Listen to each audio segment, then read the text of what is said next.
Welcome to the Silent Trading channel.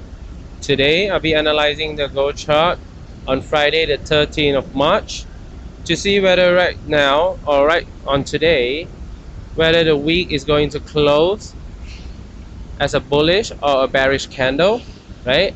And whether the bearish price action on the daily time frame right now is a valid one yet, correct?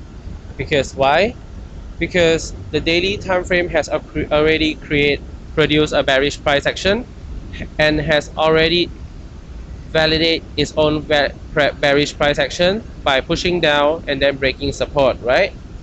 So this is what we're going to be focusing on and we are going to be analyzing on.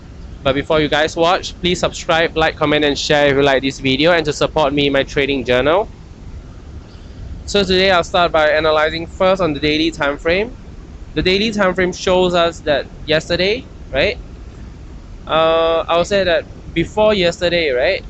The previous day, the daily candle has already once pushed up to clear off sell side volume, right?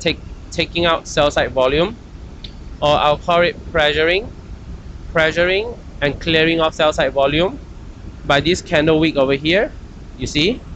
Because why? Because this week that it pushes up but wasn't able to break this resistance at about 5,200, which is also a psychological resistance.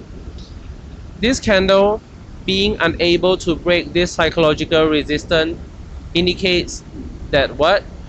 Indicates that sellers has been taken out, right?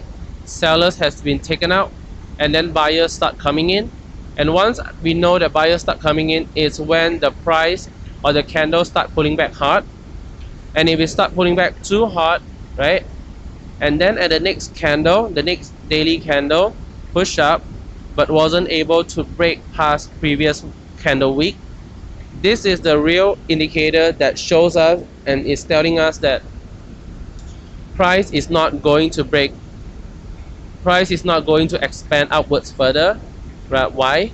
Because if the chart, if the candle needs to go on an expansion, right, needs to go on a trend, it needs to be able to push past resistance, push past high wick, and high wick is also called a resistance. Because why? Because orders and position are always placed at either resistance and support, right? And not just support and resistance, orders are also placed at high wick, which is also a key level.